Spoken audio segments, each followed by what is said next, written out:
everyone very, very welcome to this meeting, in person, online, in the Zoom and live stream on YouTube. Very welcome every one of you.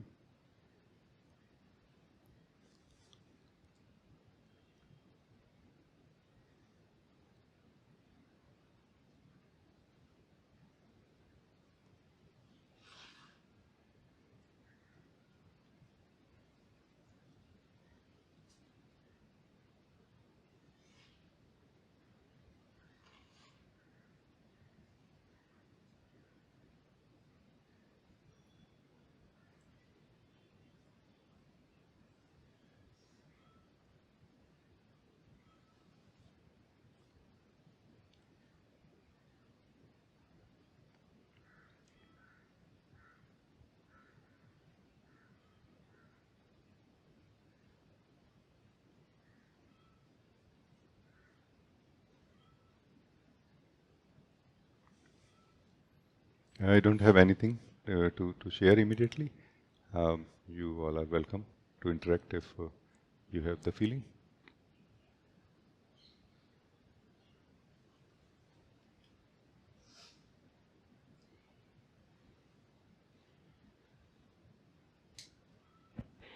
Namaste ji. Ji, just I notice for making a decision, we have a doubt when we are taking a decision or making a decision like, I am taking a decision, but I'm not sure I will be successful or not. So itself is a doubtful when taking a decision. So can we explore with this how to take a decision for as a soul or as a being? Then its decision itself should be not shaky or Yes. I feel there are two components or two key things which can help in this.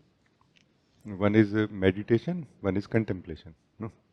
Meditation will not help us in making decisions directly, but it helps us in sliding back to our undivided state of being. No? And from the undivided state, undivided decisions. Yes? Makes sense or no? So this is one very direct help that is possible in making better decisions or making decisions beyond doubt or without having any doubts about them. No? Yes? What do you feel? Let's explore this first and then we go to the second one. yes, it is like while making a decision, if I am total one, then it is at least that moment I Yes. can make a real decision. Yes. Yes. And this is not an alien thing for us, meaning even if we have never come consciously to the undivided state of our own being through meditation or satsang and made a decision, it has happened in our life one way or the other. Like there have been times when we did not know about some certain things or certain variable, aspects of something which affects our decision, and somehow something was clear inside us that about this I am clear, and we were very peaceful and kind of stable about that, you know.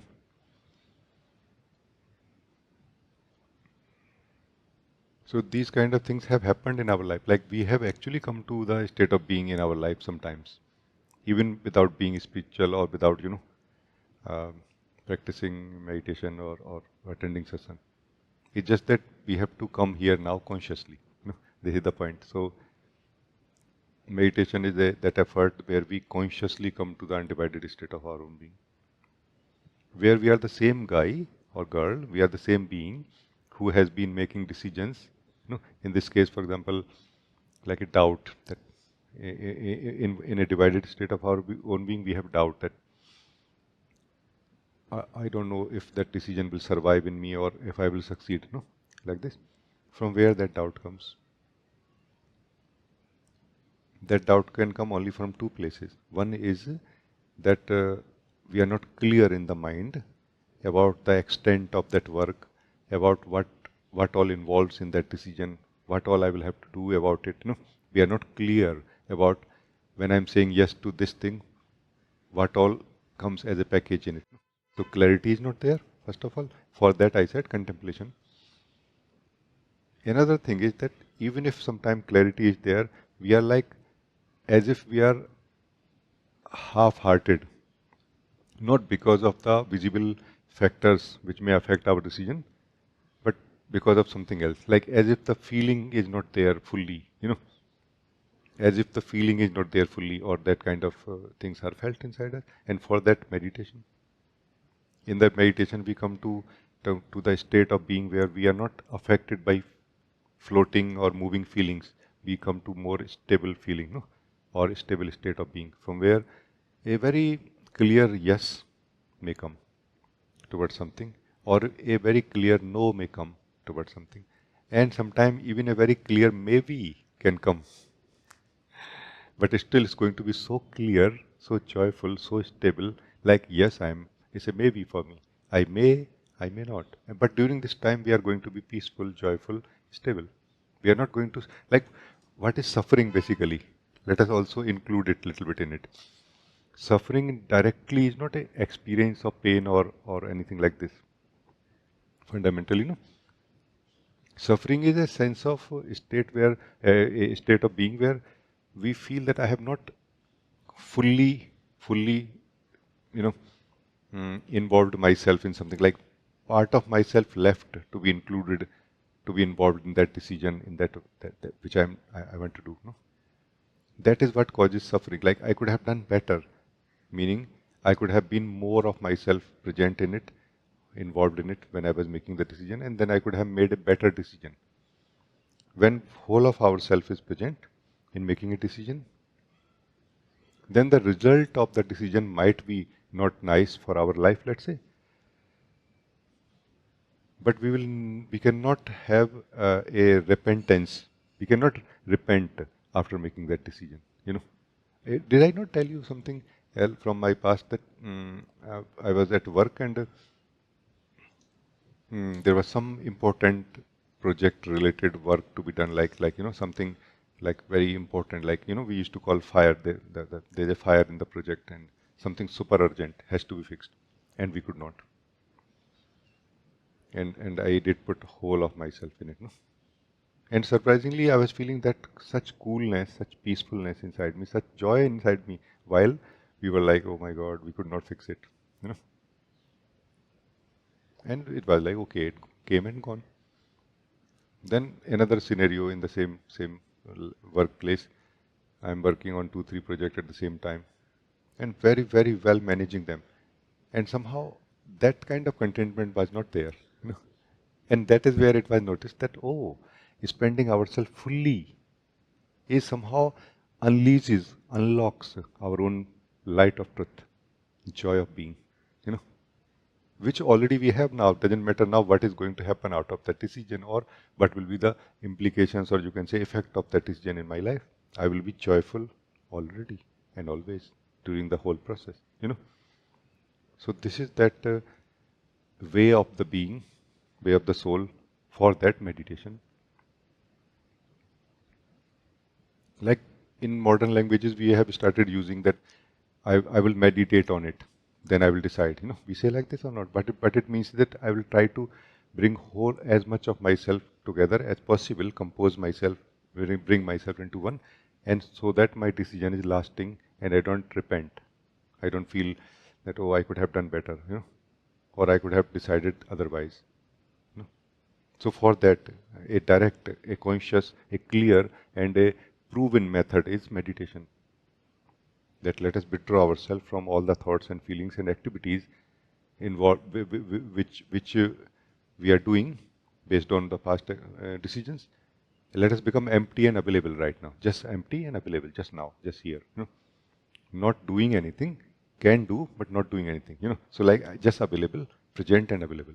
And that is the best place, whole of ourself and our abilities of our wisdom and intelligence is available here to look at that decision, its implications, its effects, and in one go we are so easily able to see whether it is a yes or no for me. And it could be in rare cases, maybe also, but still we are happy because we know that it is not a yes and no at all. You know, like I will see how it unfolds, and based on that, I will either withdraw myself, meaning no, or I will go more into it, totally into it, meaning yes. You know what I mean? In all these cases, it is the being. You know? So it's a very important topic. So this is one aspect of. Another aspect of it is now that when we have not succeeded, let's say, in meditation yet, or we have not succeeded in meditation enough yet, where we can we are confident in taking decisions from the state of being. No? Because the moment we start making decision, our mind start functioning, we get involved in it, and we lose that composure or that stability of the being. So for that, contemplation is not really a specific thing related to uh, or maybe you can say not contemplation, but you can say more clear thinking, no? More stable thinking, no? We can use that. What is stable thinking? What I call bringing everything in one light of seeing and being one seer of all that which is seen in one light, which is a very simple thing. It's not really uh, very difficult spiritual process. It's just that we have to understand what it is. No? So in this case, for example, that okay, I'm not certain about making a decision. But are you certain that you are not certain? No. Like this is where the clear thinking begins. And we look. Like, is there any certainty right now? And yes, there is. So we fall back on certainty. We don't depend or lean on uncertainty. Uncertainty in this case, let's say, is those blocks of thoughts which are wavering too much. Or we are uncertain about them, let's say. And that certainty is which is a stable thought process or stable understanding inside us. So we are certain, like you can come to certainty that yes, I am not certain about anything right now. And immediately it will become clear that this is not the good time to make a decision. For example, I have to be certain about certain basics about this decision, like at least I have to be clear about the basic cost and the reward of this decision. Every decision comes with a cost and gives a reward to us. No? Why? Otherwise, we will make any decision. We are just silently sitting and doing nothing. You know what I mean? Life flows like wind, touching our body and moving our body and nicely. Are we making any decision here? We are not. No. No. Then somehow mm, the we are, let's say, on the ocean beach. Then the waves have started, coming towards you more, where you have your umbrella and a small chair and, the drink with a small umbrella also in it like this, nicely, glasses and everything. And now it is like there's a change happened in the present setup, no? Like how things were, they will not be anymore now if the waves come closer, no? Meaning either the whole thing will be in the water if it is okay for me, or I have to move. No. So this is the time for decision now, isn't it?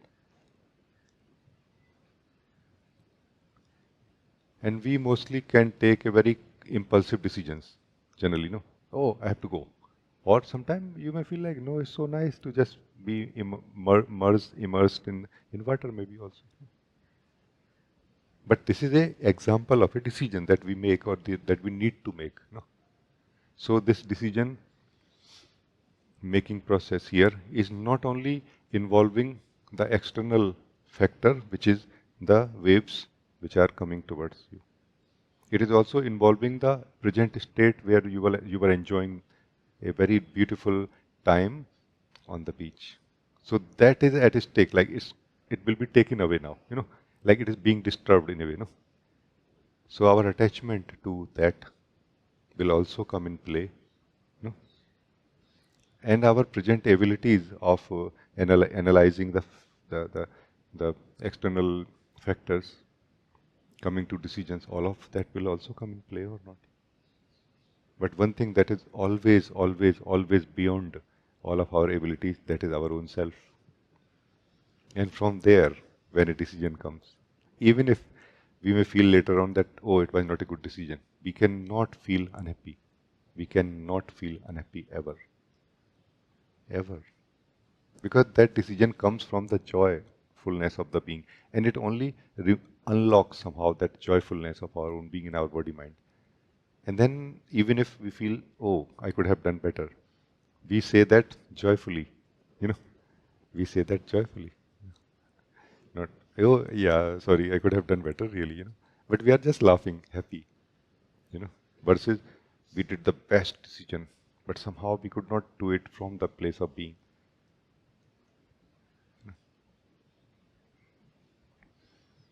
So what I want to add now, the another aspect of it, which mostly is not visible to us. We think that decision making is something which is deciding the joy of our life. No, it's not really. Decision making is not deciding the joy in our life. Joy is our nature. We don't need anything special in our life to be joyful. No. Then why decision making? Decision making somehow is highlighting our attachments. Like it is highlighting our bias in a way. No. Like we find ourselves to be biased, and it is highlighting that bias. The more it is highlighted, the more we become free. The more we become free from bias, internal, what we call preferences, internal preferences, unconscious preferences, the more we become free for ourselves in the being. No? You know what I mean? So it's never about what is the result of the decision. It is about from where, how much of ourself is making that decision. That is going to decide whether we will feel joy in this decision and during the execution or unfolding of that decision in the manifestation of thoughts, feelings, or physical life. Do you follow what I'm saying? Because this is some subtle aspect which we mostly don't see. We think that making right decision is going to bring more joy in my life. Uh, Externally, not really.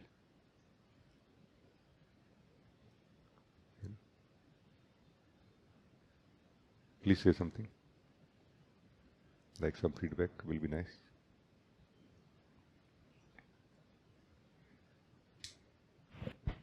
See, if we take a decision like joyfully, then it's really what you say that I correlate with this. Like, then it is not chance even to feel unhappy if it is working or not working, because sometimes we take a decision like in as a influence like influence, Influence. like Yes, yes. oh, this is working, somebody's well, then I should take this decision to do same thing. But somehow we are not prepared fully, but some kind of greed to see the other person's result. Yeah. So that influence we take a decision, then we are not success, and then feel like, oh, we take a wrong decision, or then we feel bad about that decision. Yes, yes. So that I just True, true. It is true. But ultimately, why we take any decision, whether under influence or out of our own contemplation or clear thinking, no. Why we make a decision? We make a decision to get some happiness, no? Some joy or not. Or to save our happiness or joy which we have right now. One of the two. No? Like right now we are enjoying, we are joyful in the state we are right now, and life is trying to change it. And now we have to make a decision. No? Isn't it? Why don't we slip out of this state which can be affected by life in terms of joy to the state which cannot be affected by life in terms of joy? That is our own being actually, who is who is kind of attached to the conditions or the specifics of the room. or the house in which it is living. No, this body mind is that house in which the soul that we are is living, and we get attached to the specifics of it. Like we start taking them too much. I don't say for granted, but in one sense, like it is going to be so every day. For example, that is what is attachment, no, of the soul. Like we think that my body will be like this, my way of thinking will be like this. We have created a life out of it in a way, which is life of obviously falsity and belief, no? And that's what is affected by life flow. Life does not disturb anybody. Why it would? Everybody is life. Everybody is made of that same life. Why life will disturb anybody? No? It is as if every one of us is made of the water called life. Every one of us is a wave made of that water called life. And now as if the wave goes to sleep. Like there is a time when the wave rises, and during that time the wave goes to sleep into a hypnosis that I am going to be like this forever. I will keep rising and rising and rising until it falls. That was part of the flow and plan. It was bound to happen. It was destined to happen. What happened? No, destined means it was actually part of how things are.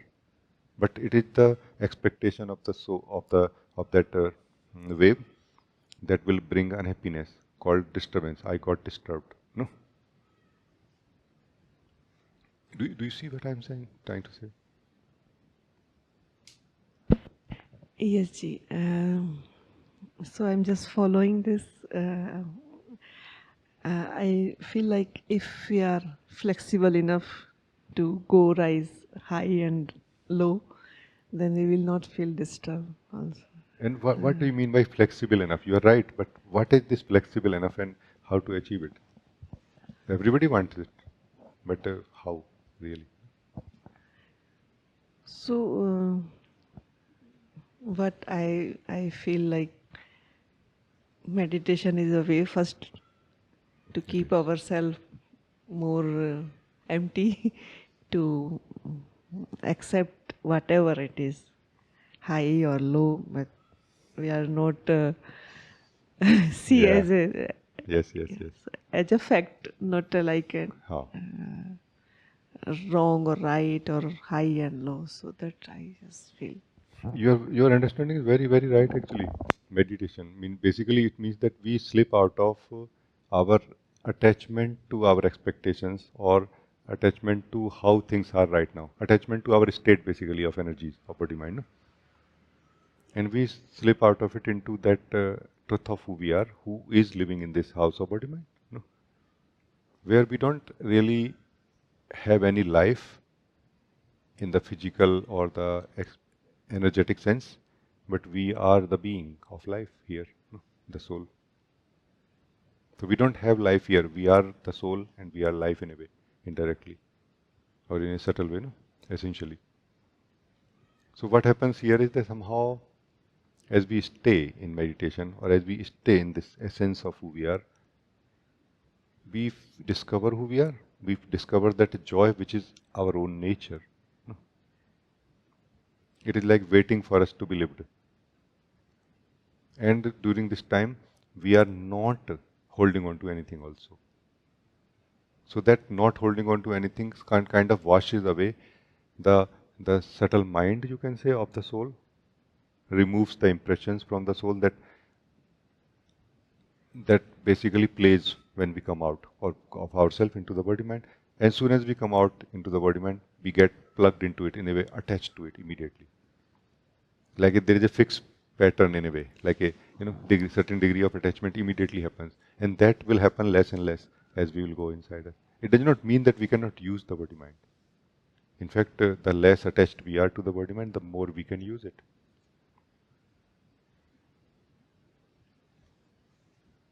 So yes, you are very, very right. Flexibility. Flexibility basically is the ability to experience the changes that happen inside us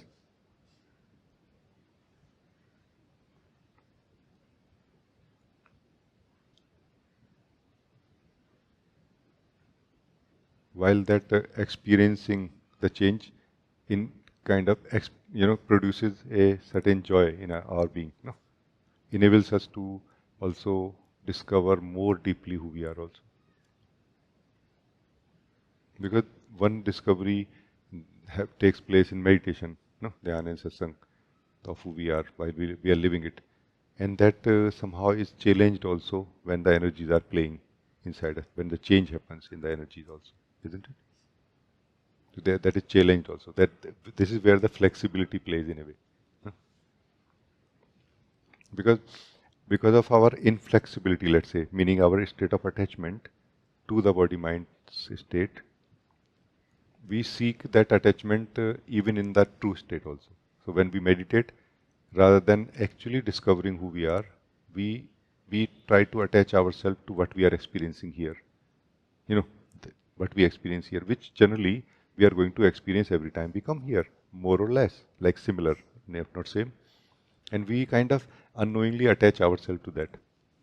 And then when we come out of it, into the energies, even if life is not disturbing us or creating any disturbance, we feel disturbed because that experience is not there anymore here. That experience of joy, fullness is not there anymore, which was like there. No, that is taken away. And for that, we need to detach ourselves from that also. Not that it has gone anywhere. It's just that we did not land in the true state of being yet. We kind of are hanging in between a little bit, no? In a subtle state, maybe. No? So in one sense, what is our true state? Our true state is when we are not attached to anything. Meaning, how attachment happens? Attachment happens through effort. So when we are not making any effort, we return to our natural state, true state, and we reside or remain in it. So effort and effortlessness, attachment also has to be understood here like this. I think it's good. Yes, I just again notice attachment. If we have some good experience, we immediately attach, and if we have a not good experience, then we start suffering. So Oh yes, yes. yeah.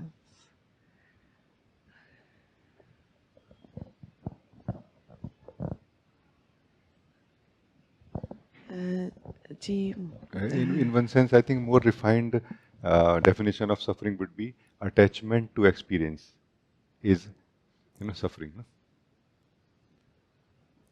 The reason is that experience changes. Every experience changes. Experience of ourself also changes.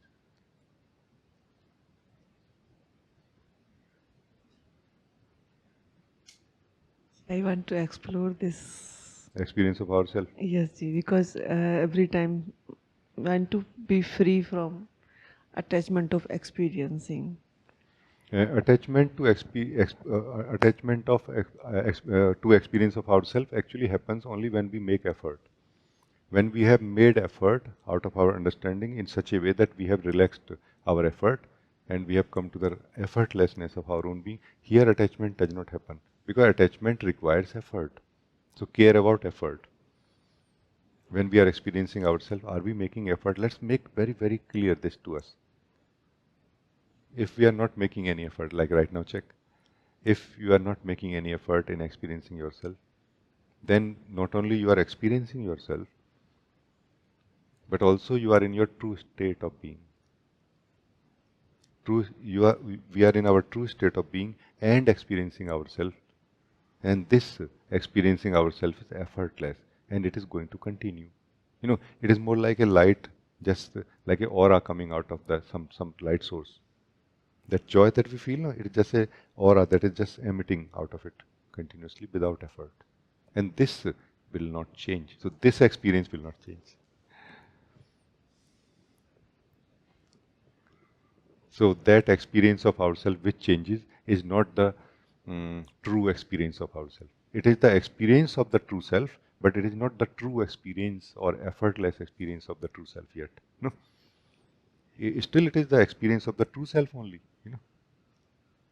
Do you see the difference? That's why we feel so joyful whenever we meditate, even if we succeed a little bit. But to fully succeed, we need to understand the effort and effortlessness.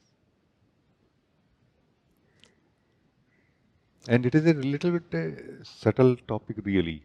We have to really go deep in it, because to understand what is effort, we have to understand what is the sense of doer inside me, or who I am when I'm a doer. We have to understand this also. It will be understood actually.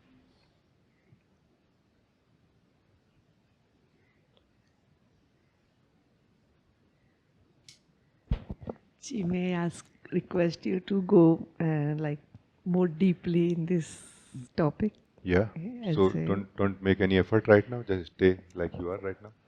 Meaning, don't stay like as yourself now, because trying to stay as yourself will be effort now.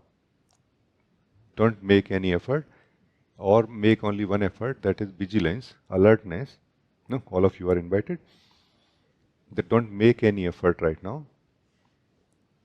Only keep a vigilance, like a alertness inside you, like an understanding inside you that I will not make any effort. And also do not attend sleep, because sleep might come, like an experience of sleep, which is not really actual. No? So this is like a decision you can make right now. To not be stiff in a way, but in one sense, sticking to the decision. No?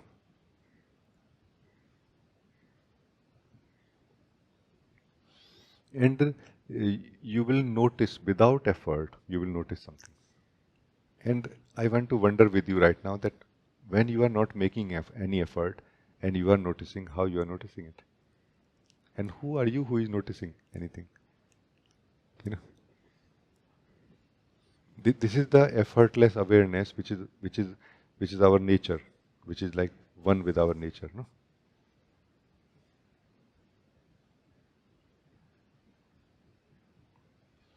for to come to this effortless being that we are, we need to leave our mind. You know, what is mind here?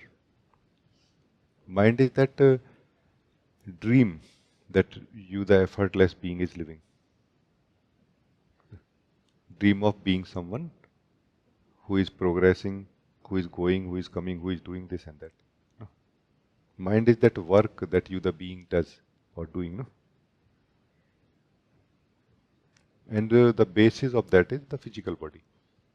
Physical on the basis of the physical body, we the being has created a dream out of it. Not understanding how body moves, or not understanding how I move the body when I move it. No? Not seeing clearly who I am when I'm moving the body. We have created a dream, that is what is mind, and we are slipping out of it now, letting it go now. Letting it go means letting it be here. But we are not making effort. If we do not make effort, we cannot remain in the mind. No? If we do not make any effort, we cannot remain in the ego state. If we do not make any effort right now, we cannot live in the dream right now.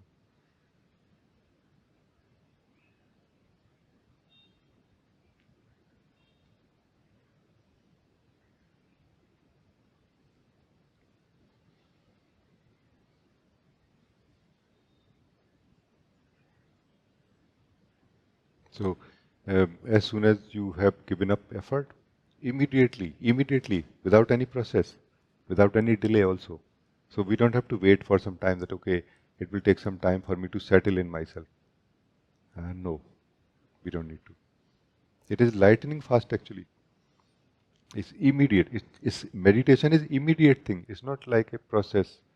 Meditation practices are a way to gradually bring us to this immediacy, no, where we are right now. But what I offer is not meditation practices so much, but more the actual fundamental meditation, which we are doing right now. So immediately you are in yourself. You are in your effortlessness.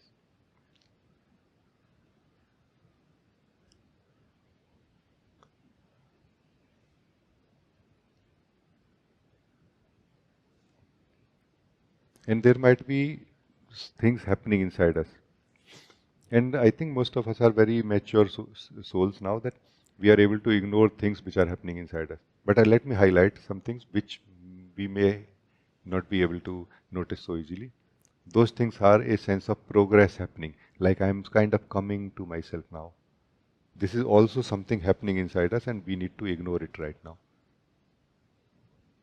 Because this is keeping us in the effortfulness, and this is not letting us come to the effortlessness.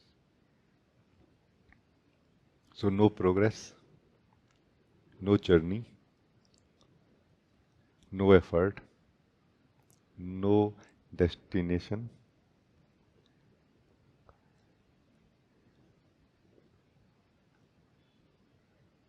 no coming, no going, just being, effortlessly present, eternally true.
This is the place of being, this is the place of effortless being that we are.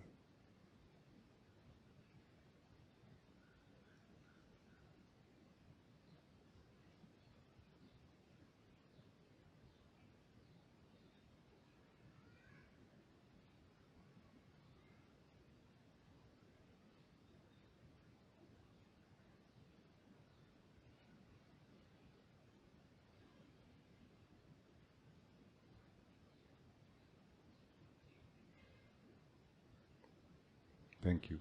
Very, very nice.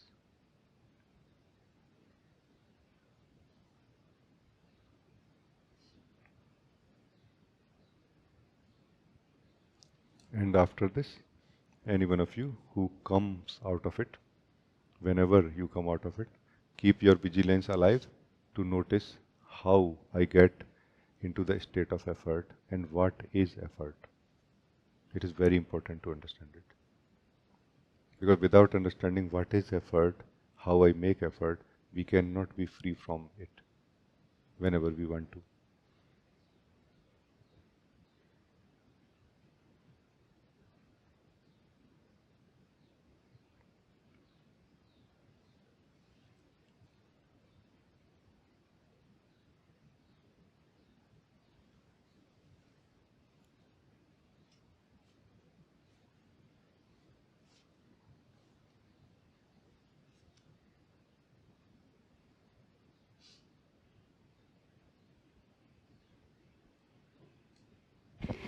I want to answer your question or explore a possible answer.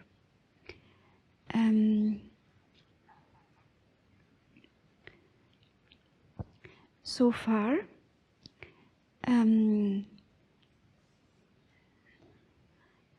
the obvious answer to what's the opposite of being present is being absent, which is correct in itself, I feel.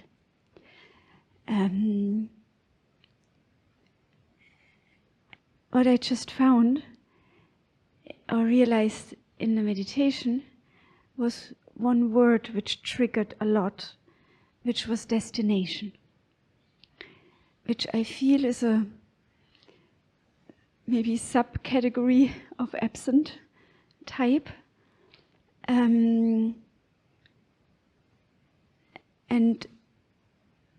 coming back to the answer, maybe that's I feel in a way there is the link between present and absent, like the space between. For me, I would call it destination.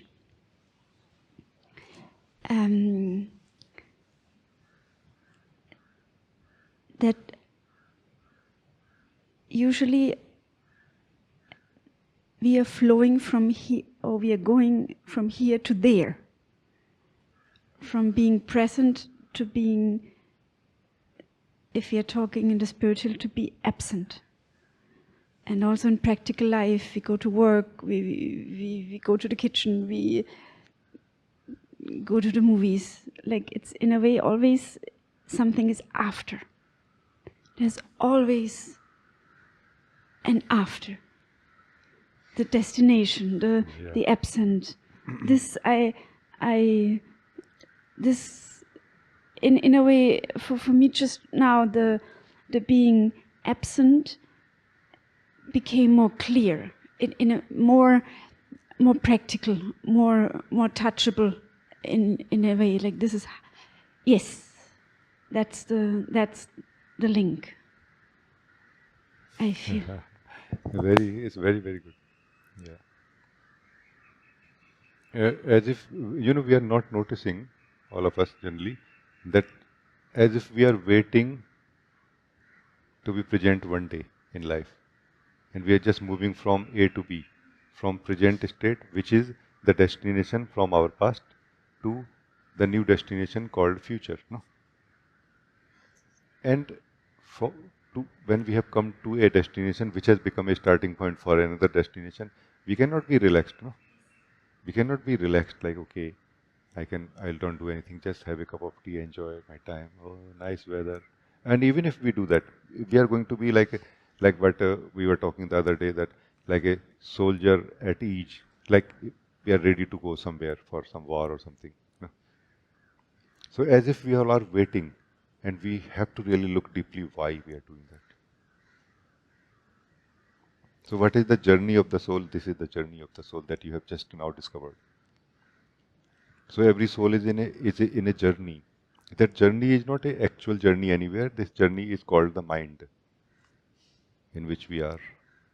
And we just are not able to see that we are moving in a vast, apparently vast circle. Not a vast circle, it's a very small circle, but it is able to create imaginations of vastness and destinations and their achievements and experiences. So what is happening fundamentally in this is that the soul is not experiencing life really. It is experiencing the imaginations of the life created by the mind only. That's why meditation or dhyana and satsang is like a showstopper. Because first time we experience life here. What is truth? Life? Truth of life or truth or life is the same thing. No? It's not like many, many things. It's just one thing which we can experience, or we experience the imagination of it. So continuously we are living the imaginations of life through the mind, waiting for things to be favorable in some way. Then I will be present, meaning then I will live the reality of life or life itself. So we are actually waiting for life, waiting for living in a way, like waiting to live at one day. Yeah? Even in the practical personal life, it is highlighted, individual life, it is very much highlighted that we kept waiting and we never got chance to live. No? And living was as simple as being present. Because it doesn't take in itself, it doesn't take effort to be present. It takes effort to be free from being absent. It takes all the effort to be free from being absent, which is the habitual or default way of being normally for all of us. But in itself, it doesn't take any effort to be present. And it doesn't take any effort to be ourselves also. who is present here right now. That's the miracle of life that we are missing. Who we are is that miracle of life which we are missing. And in the name of one thing or the other, we are just continuously moving. Meditation is the first time when we try to learn to be present for no other reason. Like, it's not about why to be present. It is about why not to be absent. Not doing anything means not being absent. Just sitting means being present. In this analogy. Then what will happen? We will not get any goals, or we will not fulfill any of our goals which we want to experience or which we want to achieve when we are living in the absent mode of the being. In the absent mode of the being, what happens is that a restlessness accumulates inside us. The longer we stay in the absent state, the more deeper the discontentment of not living ourselves. And that is what becomes like a restless, like we want to fill it in some way, cover it in some way.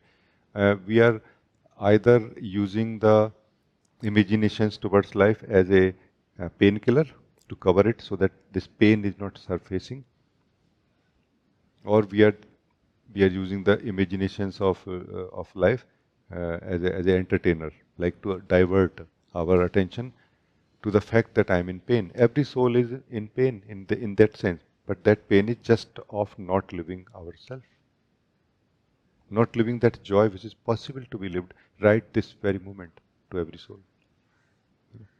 Because every soul ultimately is soul only, eternal only, and it has that inherent wisdom that comes from God, from the Supreme Soul. So under the hood, we all know really that I can be joyful right now.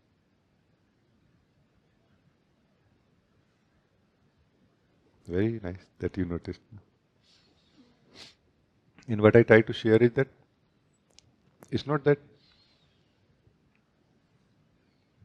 we cannot attend life flow. Life flow is that something happening, like excitement of life. Because in the meditation, just being, what excitement? Where is the entertainment? Like where is the entertainment?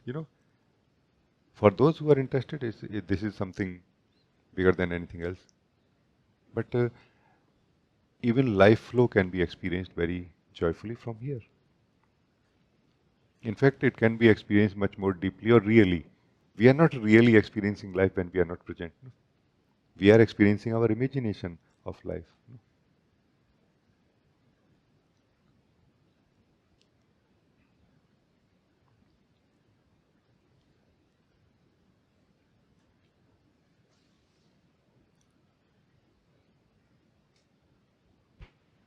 Can it be said in a way that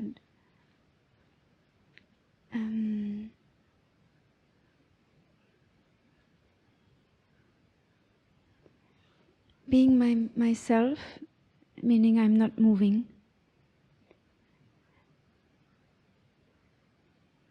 and with me not moving,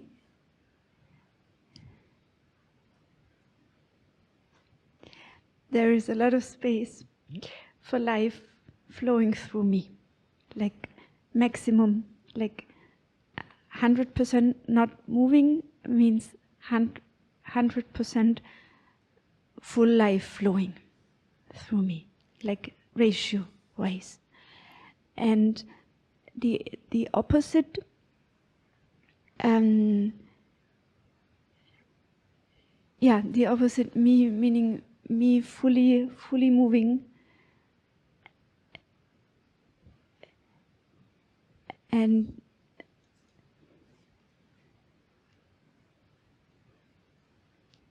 it feels maybe like going with the flow of life, because I'm moving a lot in a way, but no, like it doesn't work.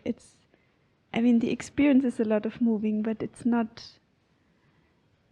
the real stuff. Yeah, it is more like moving in a dream. No? Yes, it's the more this moving is more made out of like imagination parts. Imagine, oh yeah. Not real life. Yes. Experiencing requires us to be consciously present, meaning present and conscious that I am present. Or in another word, that I am. True experiencing requires I am. No? I am is not something only so that we can be lost in the boundless eternal beauty of the Supreme Soul inside this I am. No?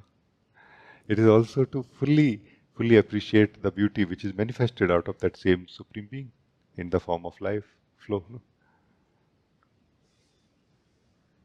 But for that, we have to be here. We have to be clear also, I am.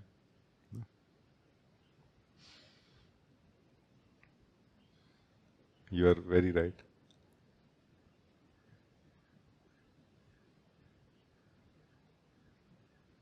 The deception that happens in the ego state is that I am imagining about certain things and rest of the things are real, whereas actually we are imagining about absolutely everything. And the beginning is we imagine about ourselves. One interesting thing that a point of view towards meditation is that let us not meditate to believe that I am not moving. Let us not stop moving to already assume that I am going to find myself, the unmoving self. No, it is to examine truly in real time and immediately whether I am moving or not. In meditation, we stop first time, but stop to check whether I am moving or not. And what you are discovering is what is found here, that I am actually not moving, but I can move through imagination, through thinking. There is no other way for me to move except imagination or thinking. Life is moving, life is flowing through me, not that I am myself moving. I am the still experiencer of the flowing life. No? That's why you're very right that the more still I am, meaning the more it is clear to me that I don't want to move in imagination, the more I find myself to be unmoving. We don't have to make ourselves still or unmoving. We just have to stop in meditation to discover that I am not moving. What is effort? Imagination. Making effort means making effort to imagine. Do not make effort means don't make any effort to imagine anything. And let us encounter how everything is right now. Right now, we are the unmoving, right now and always. We are that unmoving self, unmoving experiencer of the moving life.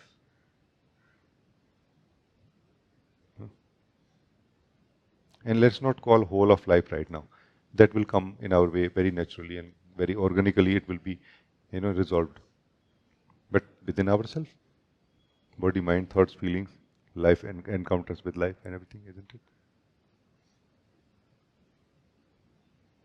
And somebody who has discovered this has started discovering the truth. Because this who we are, who is not moving, its nature is joy. What else it wants from anything which is flowing in life? And yet it is very entertaining. Life flow is very entertaining. That's why it is called the life is the play of the self that we are. No? Like this. It's very nice, no? Yeah. So it's not about trying to move or trying not to move. It's about trying to discover. So not moving or being still in dhyan or satsang is to stop being involved in other things so that our abilities, our energies can be invested in discovering that whether I am moving or not. Without trying to imagine about anything, without trying to believe anything. No? Like flat and simple truth. Because either I am moving or I am not. No, there can be only one of the two answers. No, cannot be some third answer that sometime I move and sometime I don't. There was a train, no train, and in the train they have two drivers, no two drivers, One driver was looking very puzzled and something like this for quite some time. The other asked that, what is happening? He said that actually, I saw a cow on the track. The other said that she might have died already, He said, no, she keep appearing again and again. He said, did you touch the whiskey which we saved for night? He said, yeah, a little bit. Okay. Don't worry about it. It's just your imagination. He said like this. Things keep appearing inside us. I am sometime moving, sometime I am not moving. That is not the reality that we are knowing of who we are. When we know the reality of who we are, it doesn't change. That knowledge also does not change. Not only the knowledge that I am not changing is there, but that knowledge also is not changing. That I am not changing.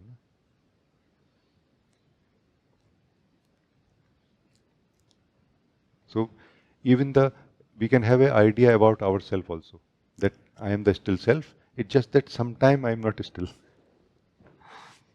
That is the idea we have about the still self. A still self is always still. If there is such a thing, why to believe that? Encounter and discover, no? Maybe there is no such thing. Find out right now. Right now, find out. Everyone, we can find out right now. Why? How? Be still. Don't move. Meaning, don't do anything else. Just focus on yourself. Like, am I moving?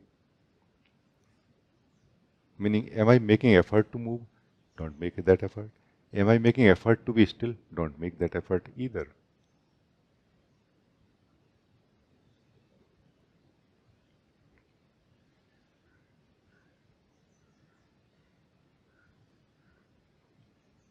So meditation is that middle point from where we have not become the self or discovered, realized the self, but we have a possibility of realizing it now. We have stopped doing everything else, called involvement with life, engagement with life, thoughts, feelings, so that we can know the truth of who we are.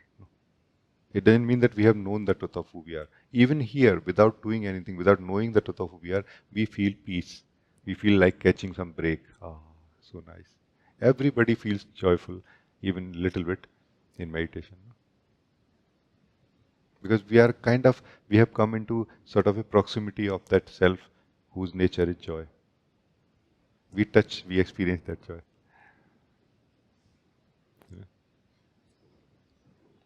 Like we come in the aura of that self whose nature is joy, whose aura is joy, truth. It's beautiful. Maybe something a little bit funny. And there is this, I think in the London metro, they have, I think it's via speaker saying mind the gap. Meaning if you step into the metro, mind the gap in between, that you don't fall on the tracks. And it just came, mind the opposites. Like what you just say, sometimes I'm still and sometimes not. So, oi, like, this is, yeah, check. Something, ooh. True. That's why I somehow feel that my teachers were great beings. They taught well. Like we need to keep some fundamental keys and understandings with us all the time. Otherwise, we will be deceived very quickly, Because such great experiences happen to us, including me also. Like, looks like this is what is enlightenment. But it doesn't survive. Okay. So it means it cannot be enlightenment because it did not survive. Like we keep some fundamental keys and they will save us long time. Like big time. Like this, what you are saying, the opposite. The self that we are does not have an opposite. We may not like to be the way our energies are in the body mind. We may not like the life that we are living at all, and we may even choose to leave it at all, maybe. We don't know that. But we will not find anything else other than ourself inside us, which is opposite or equal to us. that, okay, this is myself and this is ego. No, when the self is found, ego is not found. When we find ourselves as ego, whatever we say about self, it is our imagination only. It is not a real encounter with the self yet. No? In the encounter with the self, self is found, not the ego. Tendencies are there, but not somebody else is not there anymore. Only I am now in this whole house of body, mind, and everything. Like this doubt does not come now that there is somebody else inside me. Maybe let me see. Do you see? You are very right. You are very, very right. So this other, mind the gap or mind the other. It's a very beautiful, beautiful analogy. No? Like when I'm staying as the self, then everything is beautiful. When I stay as the ego, then problems happen. Who are you who stays as the self? First of all, forget about staying as the ego. Who are you who stays as the self? Are you something higher than the self? Who can stay as the self? Do you see the mistake? And does the self has to stay as the self? No, self has to just stop imagining or staying as the false. Self has to only stop staying as the false. That is what is don't make effort in meditation. Not making effort means do not try to stay as anything. We just find ourselves to be truth.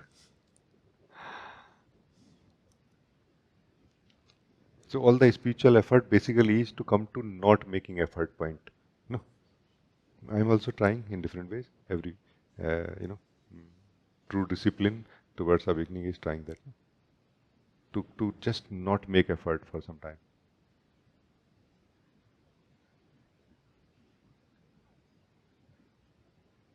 It's very nice. Thank you.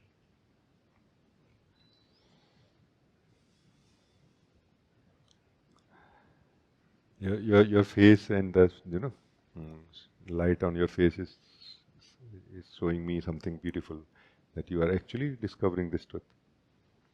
Not that you are thinking about it. We can think that I am the self. We can think that I am the person. Both are imaginations. No? Who we are without thinking. That is the self. No?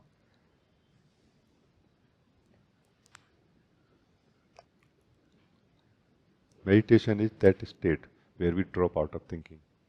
However, thinking may continue still inside us, but we have chosen voluntarily, consciously to not be involved with it. No?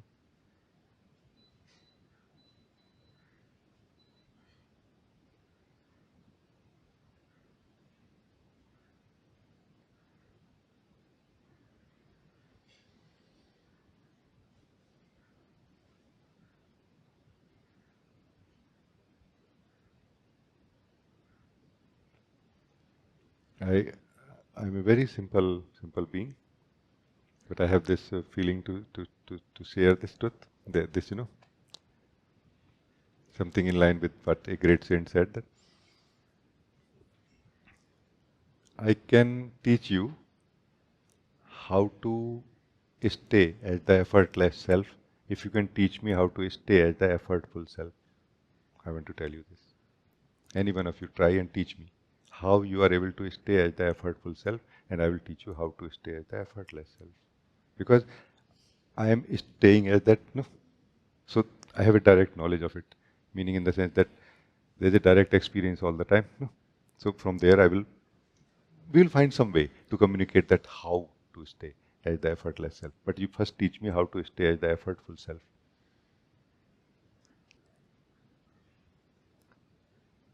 Yeah. Why I am saying it? Because we can stay as the effortful self only in unconsciousness. The moment we are conscious, the moment we are aware that how I am trying to be the effortful self, that trying stops. No?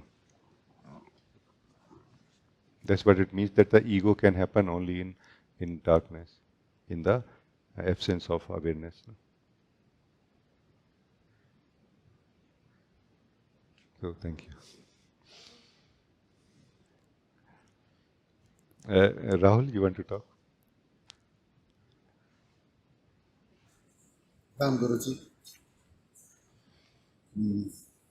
Well, I just wanted to share experience which I felt is important to share, put in front of a guru. While I was, being into the guiding you did just now, sometime back, there was a buzz on my mobile, and suddenly my attention went to the SMS which came, just for a moment. Then I went for a pause. Okay, now my senses are there to disturb me. And then there was a narrative from mind, spiritual narrative, which is so all senses are there to disturb. Then another narrative was to be yourself and attend it. Then another narrative was to drop all. And just now, while you were explaining, I realized that the only thing should be that know yourself, and then everything will be sorted. But I think I failed to put this in front of you. I don't know what to say. It's very good actually to be aware like this, no? It's very good to be aware. Because what we call subtle mind basically is our subtle not knowing about doing without knowing, no? Like we are not aware of doing without knowing, making effort without doing. So now here we know that how we are making effort.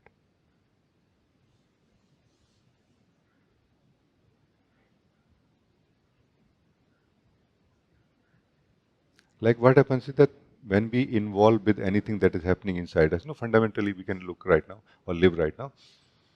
Anything happens inside us, we get involved with it. We get involved means we attend it, we taste it, we experience it, or anything. We get involved with it.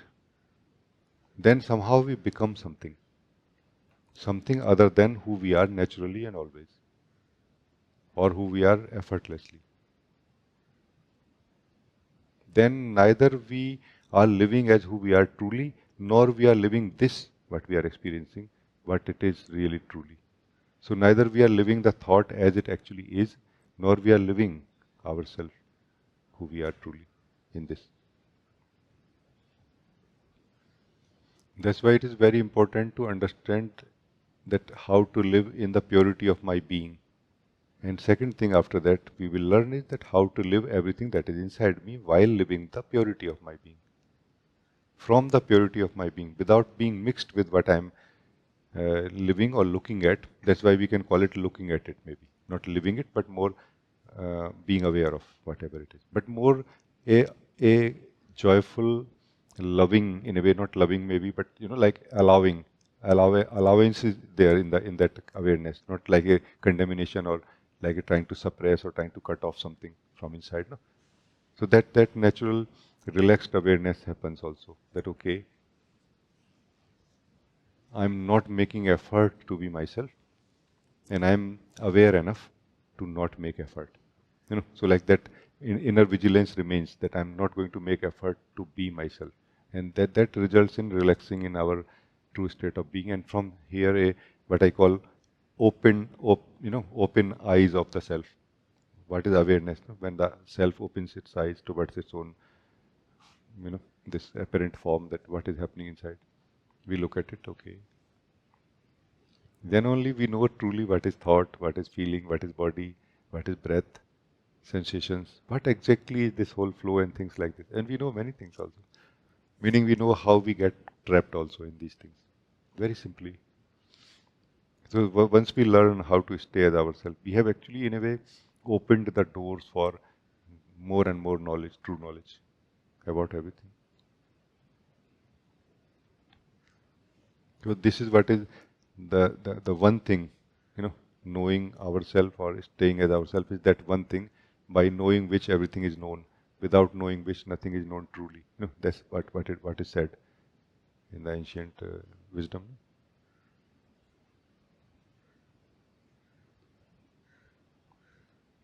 To stay as the effortless being, we need to understand effort also more and more, like subtle effort, that what you just now understood. Oh, this is effort. And I'm supposed to not attend any of it really. It may come in the form of, okay, yeah, I am staying as the self now. And you will notice some effort is still there somehow. There is some effort is still, like it's not like absolute ease, it's not absolute ease of being. It's like little bit like this, not like fully relaxed. No? Allow yourself to be fully relaxed. Just don't go to sleep. That's all. Like absolute relax. Meditation is absolute relax without going to sleep. No? All of our intermediary stages or attachments which are producing the different states of ourselves are exposed as false, and they slowly disappear.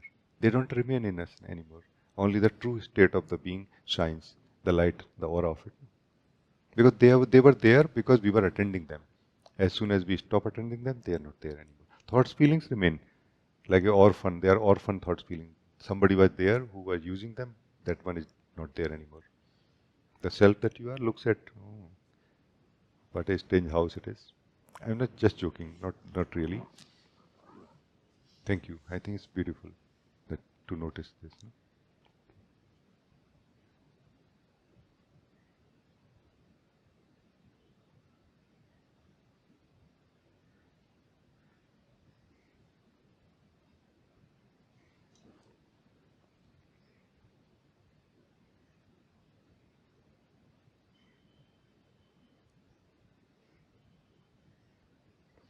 I'm having this kind of inspiration right now from the past. I used to have some discussion with some friends, trying to help them explore who we are, and from there this thought came that that do we know that we don't know ourselves right now? Are we clear about this right now that I don't know myself? I'm not talking about I know myself. I'm saying I do not know myself. Are we clear about this?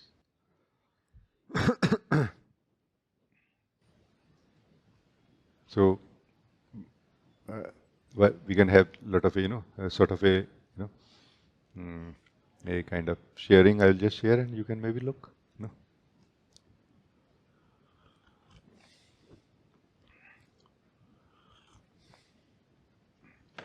So you can question yourself right now that do I know myself or I do not know myself, or something like a third version maybe, like I'm slowly knowing myself. I know myself. Let us bring in the light of our awareness or seeing right now. I know myself means what? How I know myself? How much I know myself? No, like this. Not breaking it into many parts that who knows what. No, just one thing. Another thing is that I don't know myself. I don't know myself. What it means I don't know myself. And how much I know that I don't know myself. No? How much I'm clear that I don't know myself. How much this knowledge is alive in me. Because this knowledge probably is in the back of the mind everywhere, in every being. No? Somewhere down, deep down. But has it surfaced inside our heart? No? Is it loud enough, or is it very, very low, not loud, very quiet? That yeah, I don't know myself, and one day I'm going to know. It is fine. I'm just sharing, and it may help some of you if you listen and try to use it for your advantage. No? So I don't know myself. What it means, I don't know myself.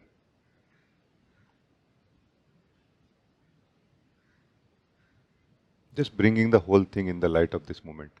No? Whole of I don't know myself. Whole of I don't know myself. Not saving any of it. Just whole of it. Let us bring in the light. I don't know myself. What it means. In the third version, possible that I am slowly knowing myself. Meaning I know myself little bit, and little bit I do not know myself. So, what, how much I know myself, we can bring ourselves, bring this also into light, no? Right now, yeah. Are you able to connect to what I'm saying?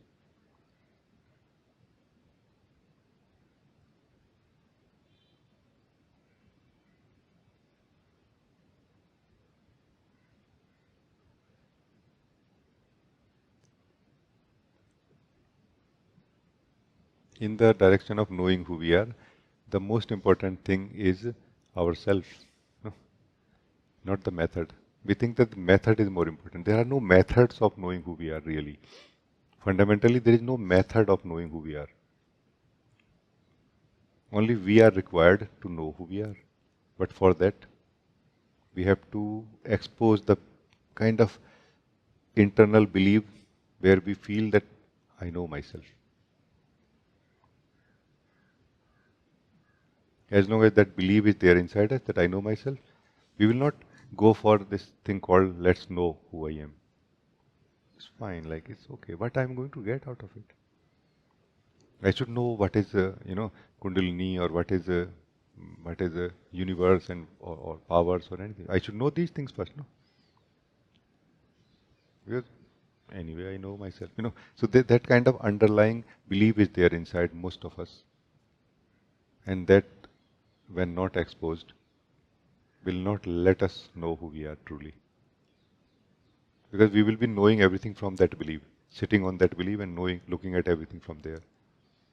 So I'm just sharing joyfully because it has helped many other beings before. So I thought that it may help you also.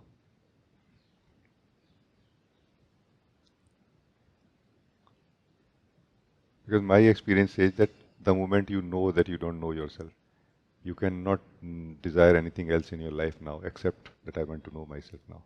All of the energy start going only in the one direction that I want to know who I am now. And if it is not happening in our life in one way or the other, no, then there is some belief inside us that I know myself. And will it not be nice to expose or bring that belief in our light so that it can be actualized, not just a belief, no? Even if it is true, let's actualize it, no? Like bringing it into harmony or kind of, realizing it in a way, more actualizing it in a way. So do I know who I am? Or do I not know who I am? Or am I knowing who I am slowly? Which version applies to you? And would you like to bring it to the light of your own being right now? Would you like to bring it to the light of Satsang inside you or by talking to me also?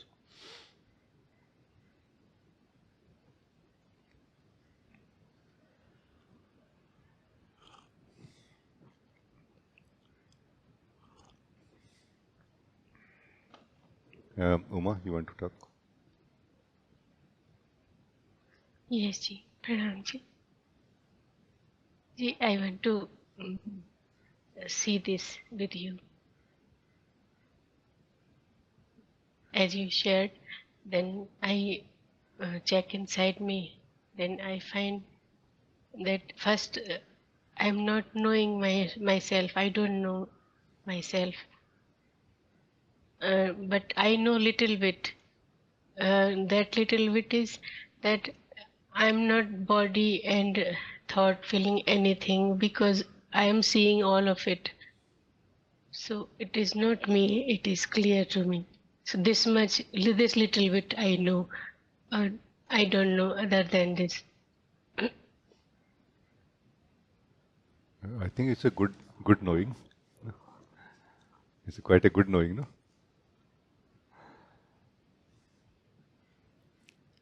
Because we are not so asleep, any one of us, no?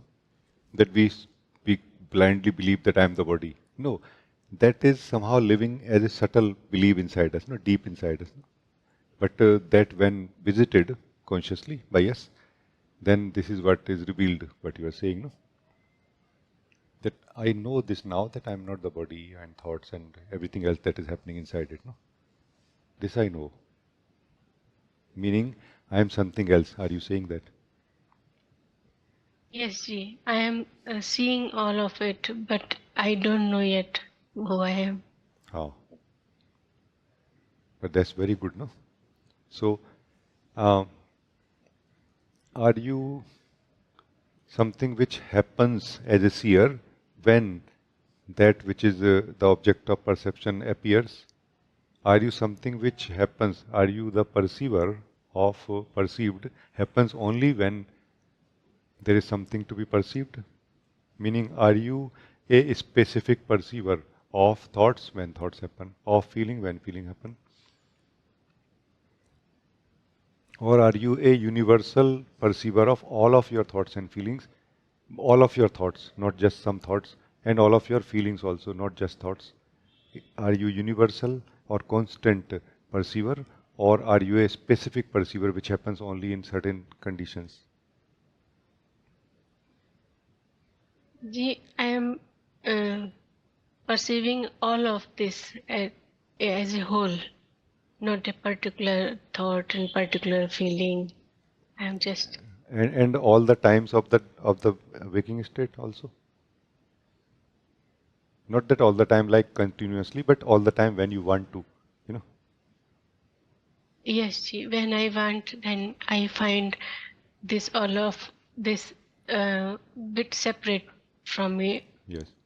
So that constant knowledge is there inside that actually I am separate from it, and whenever you pay attention to that constant knowledge, it kind of shines more or grows more in you, and you are able to taste that experience more clearly. Yes?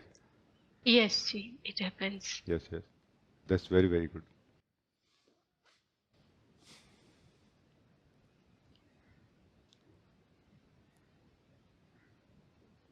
The the way to know who I am now here no, is somehow to notice that I have to find some time in the day when I am not attending my perceiving of the perceived no, inside me.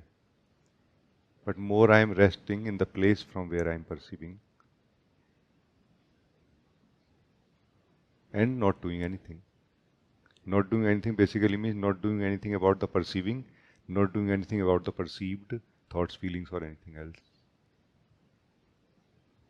Just being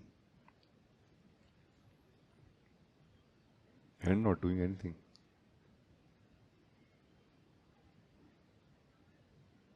Like, confined within yourself only, not attending the perceiving or act of perceiving. No?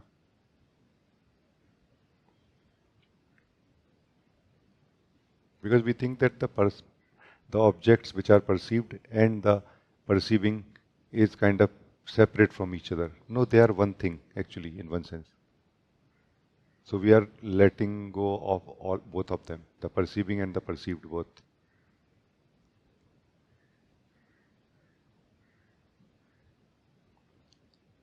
So right now allow yourself to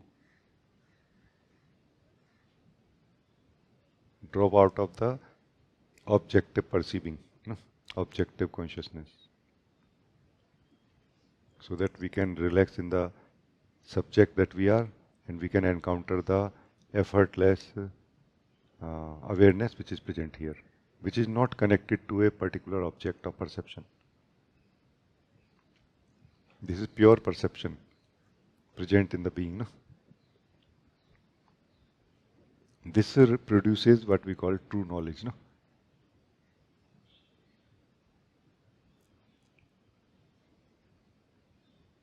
And this is also what is meditation, just being.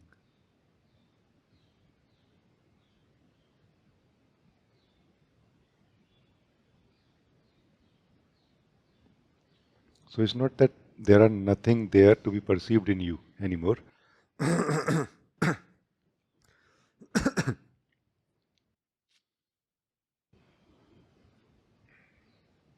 It's not that there are no movements happening in you anymore, which cannot be perceived by you, or which cannot be defined by you in a specific way as thoughts or feelings or anything else. No, they can be still perceived and categorized based on our outlook towards it. But you are not doing it now, right now. You have chosen to withdraw yourself into your being only now.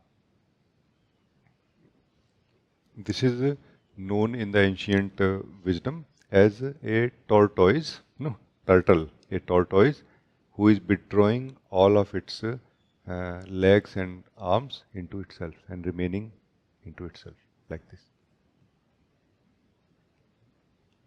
In another analogy, it is said that the soul is like a spider. It throws a net out of itself and plays with it and lives in it. That net is called my word, my life, myself, my thoughts, my feelings, and everything. And then at some point it takes all of it back into itself. Only the self remains, which knows that nothing has ever happened. Nothing has ever happened.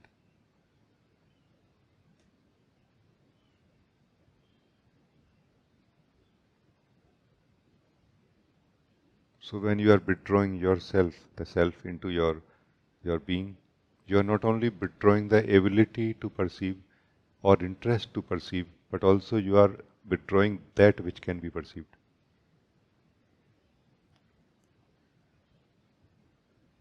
Because our interest of the self to perceive is what has created the ability to perceive and the object which can be perceived. When there is no interest in the self to perceive anything, neither there is anything to perceive, nor there is any ability to perceive. No, they are connected.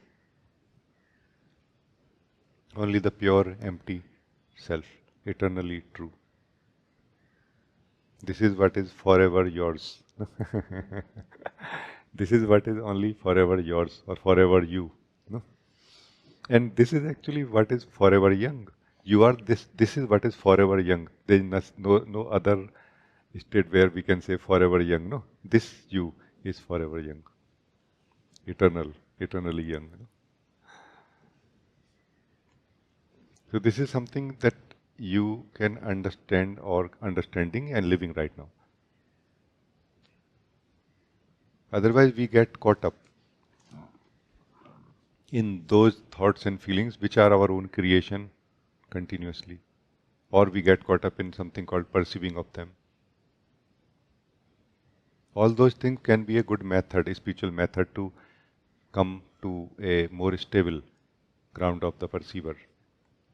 But from there, from a stable perceiver, we come to the being who is not stable, who just is. This I am is not stable, it just is. It is beyond stable or unstable. No. Yes.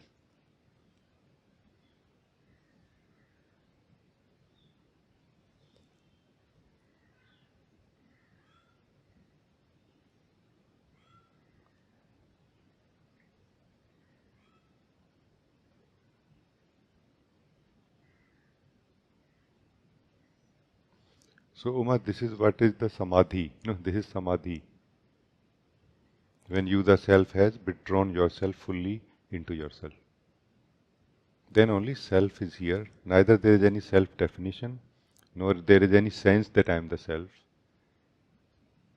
nor there is any sense that there is anything else which can be perceived, or there is any sense that I need to perceive anything. This is pure existence. This is pure being. This is that pure being of life that we all are.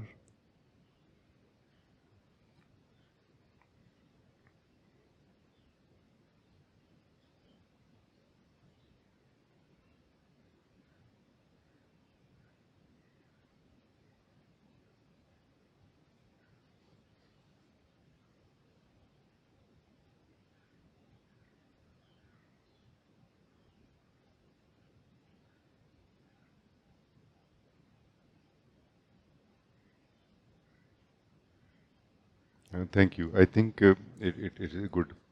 I can sense that you are either closed and you are able to connect to this. When you feel interested or when you feel like coming out, you can talk to me or give me some feedback.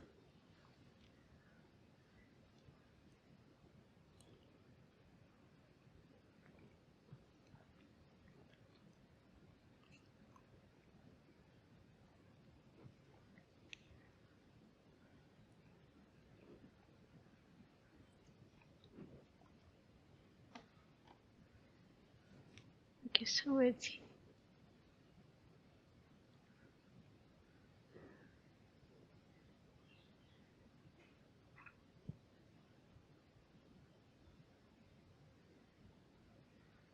Thank you so much. It is so perfect.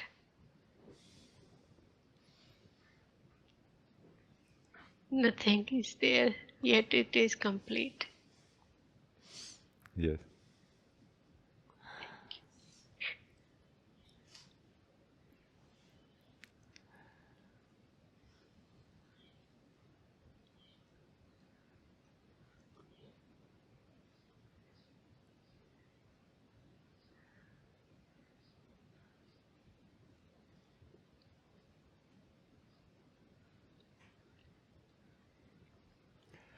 Here, Uma, you can understand once again what is the dreaming, what is the dream in which the self is living.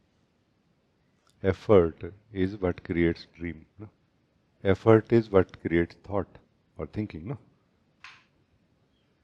That further creates imaginations in which the self that you are is living and not noticing in one sense, and yet in one sense always noticing that it is false.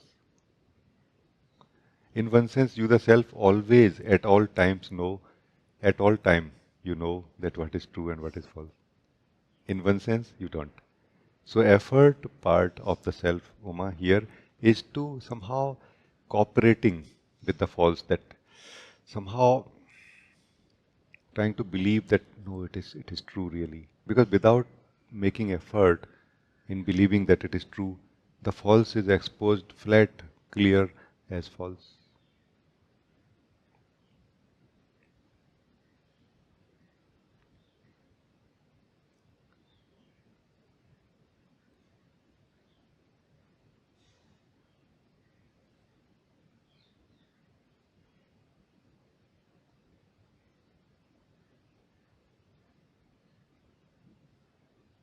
Very, very nice. This is very good. Anybody else, please talk. It's a very good time and a beautiful exploration taking place. No?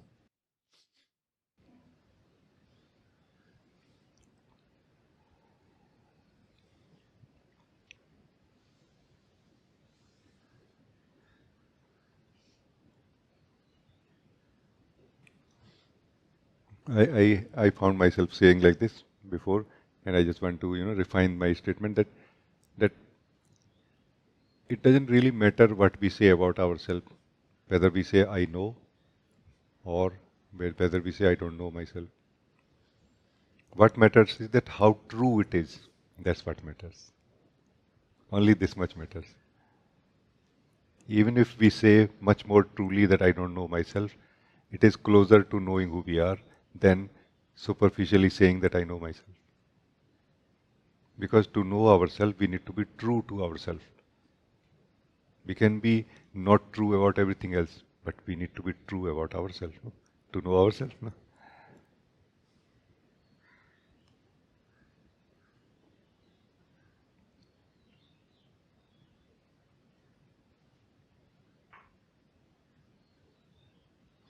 I do not know the ignorance is that door through which we enter into true knowing.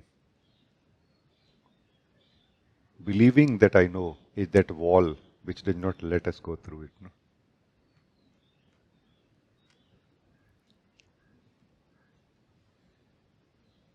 Actually, I don't know. The ignorance is a very welcoming space which absorbs the true seeker so simply, like, oh yeah, I don't know myself. But there is no problem about it that I don't know. It's not like, oh my God, I don't know myself and I have to go to an international trip very soon. How can I go there?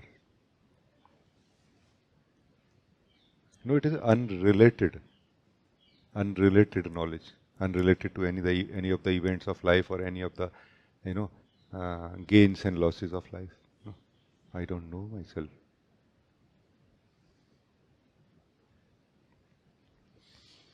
In fact, both the statements, I don't know myself or I know myself, are not really uh, completely applicable to the self or to the self knowledge. Because in the knowing of the self knows everything. Then when there is nothing else left there for the self, then how the self can use the word I? Because there has to be a you in relation to the I, where it says, I know myself. And even the word myself is obsolete here. Self-knowing itself. Knowing meaning in time. Meaning it is going to lose after time. No. Self knows itself beyond time. Because beyond time, knowing meaning activity does not happen. No. Beyond time, without time, activity does not happen. Knowing cannot happen without time. No? Without time, beyond time, self-knowledge is. Self is always realized. Always.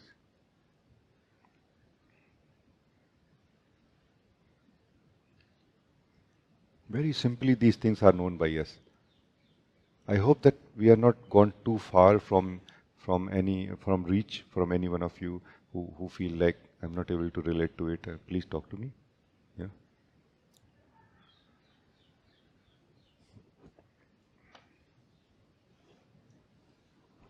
Yeah. Karuna, you want to talk? Namaste, Rajee. What you are speaking is so beautiful. It brings humility in my heart, and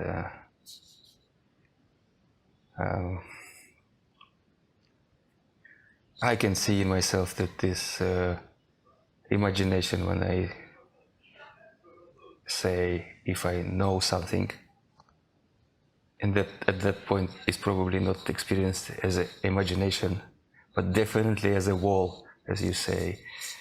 So, and this is just, I don't know, just such beautiful things that you are speaking. Thank you. Yeah. Thank you. Thank you. Very, very nice. Because these are most fundamental discoveries that we are making, here continuously, which are apparently not going to give us some spiritual goodies and and special experiences, but they kind of bring us to such peacefulness, joyfulness of our own being, such freedom actually. A freedom where we don't have to demand life to be other than how it is right now. Like as if there is no complaint from life anymore.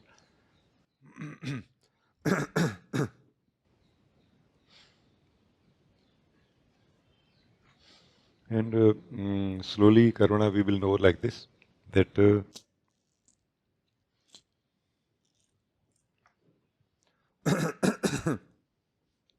sorry about that.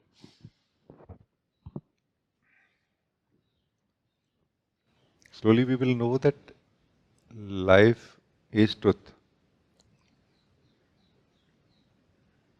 And it is perfect always. It was my expectations, my desire for it to be something else, that I was not able to live the perfection and the truth of it and the beauty of it. And I was not able to live the perfection and the beauty and the truth of myself also. There is no problem in playing with life, thought, thinking, feeling, doing anything, body, mind, all of that is fine. But it's not going to increase the water of the ocean. It is not going to change the nature of the water of the ocean. That is going to remain exactly same. Our effort can just maybe create some waves, some ripples. But the water will be in the ocean. Water will be of the same nature also.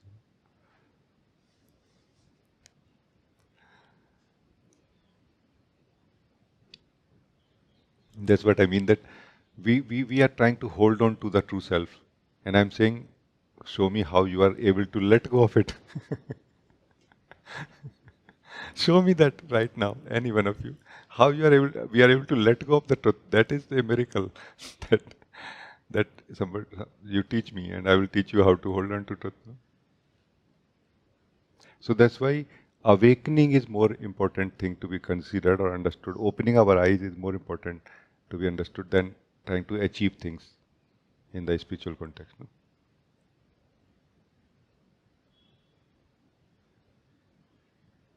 And in this opening our eyes, in this clarity, no? Without going anywhere, without coming anywhere, without knowing anything, without losing anything, without gaining anything. But Uma reported the completion, Purna, like so perfect. Like nothing is here, but it cannot be more perfect than this.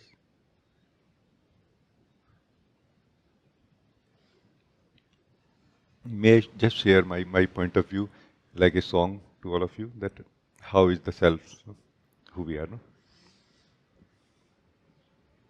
We, the self, has divided ourselves into many parts. No? Many parts mean many thoughts. If we do not make any effort, all those parts will come back and will get united into one wholeness once again, if we don't make any effort. To keep things as they are, keep thoughts as thoughts, feelings as feelings, body as body, we have to make effort. That is why this is called the play of the self that we are. Body, mind, thoughts, feeling, our life, everything is called the play of the self that we are. And in that play, there are times when we feel tired, we get bored, and sometimes even up to the point that we feel that I don't know how to return to my true state again. Meaning I remember my true state was different than how it is now. I was more in the playground and I have forgotten how to come home. No? And that time, the great beings have suggested to just sit and do nothing. All those parts which appear to be parts will just unite back into oneness, one truth, one being, by the way. Not one truth, one being. And it is found that I just am, alone I am, there is nothing else. There was nothing else ever. If we can understand imagining, that's most valuable thing to be understood in the direction of awakening. No? How we imagine, what happens exactly when we imagine. You know? If we understand this, it's so going to be such a valuable knowledge. Like who we are when we are imagining. When, before we start imagining, are we something else? Then when we are imagining, are we something else during that time? You know, like if we can become clear about it.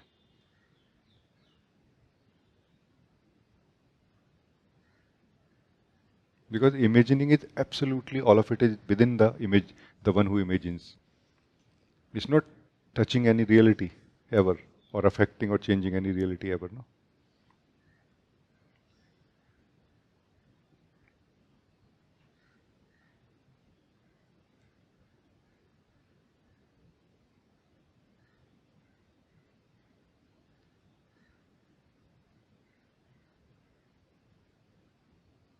So one most fundamental method that is found is meditation, dhyan, just sitting and doing nothing, no?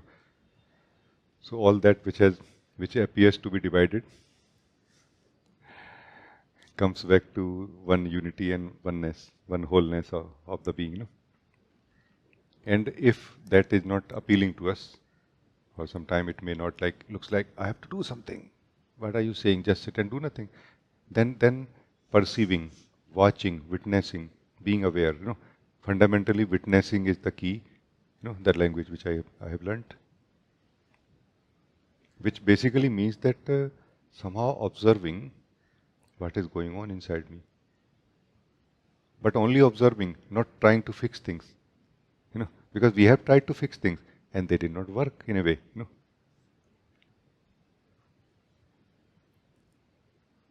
Meaning if it did not work for us. If it worked, then we are not going to give up that. No, we will try to continue fixing. But when it has not worked, that time we are suggested to observe what is going on inside me. That observation is going to bring us to more detachment in a way from what we are observing. A detached observer is like a middle point in a way. Like a framework I used to share, no?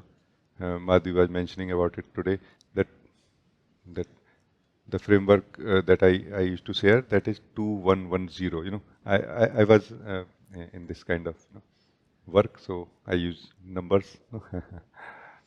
So what is this 2110? Two is where the self is completely believing, it's imagining to be true, where there is no stable, continuous observer here. That is two, lost in the thinking continuously and completely. From this two, we should come to one, meaning a constant observer of all that which is happening inside us. No? From this two to one to another one, deeper one. That deeper one is presence, where we come in meditation, just being, just sitting.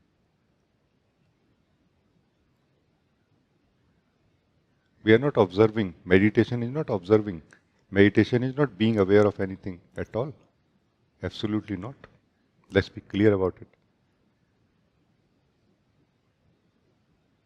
There is a natural awareness, but we are not trying to be aware of anything here. And more importantly, we are not interested in being aware of anything right now. Because that interest is effort. It will keep us in the effort, model of effort. No? So this is 2-1-1, the inner one. And once we start sitting in the being, we come to that completion which Uma reported, which we are talking about. Like nothing else is here. So this zero is not like zero in relation to 1 or 2. No, this zero alone is now. Emptiness that we experience inside us, when we experience truly, is not like there is an emptiness and other things.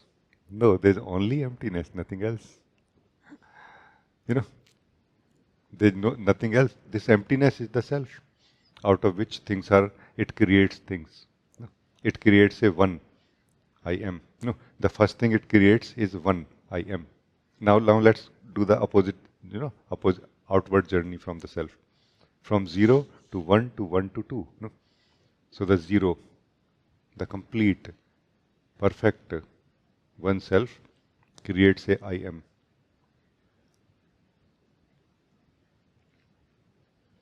From here it creates I observe. No? I observe, I see, I am aware. But as soon as it creates I observe, it has to have an object which it needs to be aware of. That object is body. No? Let's say, just for understanding purpose. No? Now there is an object which it perceives, and there is a perceiver called myself. Beyond that, still the self is knowing itself more intuitively or intimately as I am, and beyond that, it knows itself as the pure emptiness, shunya, void. All of this is all the time true.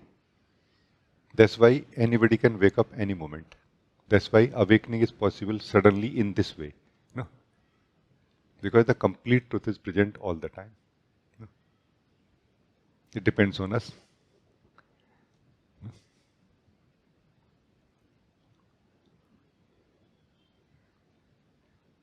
So that who is lost in the thoughts is the observer of thoughts. That who is the observer of thoughts is the I am, pure being. That pure being I am is the being beyond I am, the self, pure self. And so effectively that which is lost in the thoughts is nothing but pure being. No? That's why it makes sense to question fundamental questions, no? Attend fundamental questions, that who I am, for example, is the most fundamental question which can bring us back from our extension to our natural state.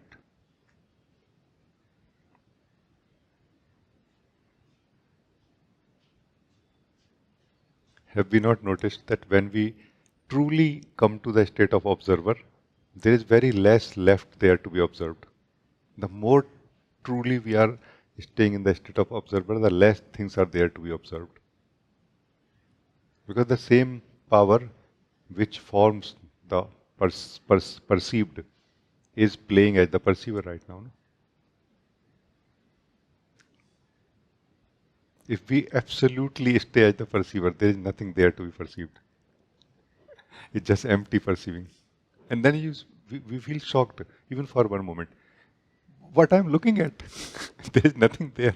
And then our attention turns towards the perceiver, the truth of the perceiver. Who I am? Because there is nothing there to be perceived. So the perceiver has divided itself into so many things and entertaining itself, that as if there is something there which I have to look at, which I have to search, which I have to find, where I have to reach, until it turns inward, that who I am. That's why there's the importance of this 2-1, being a observer of everything that is inside us. Yeah. Thank you. I think it's very, very good. Somebody else can also talk. Thank you, Karuna. Very beautiful. Yeah.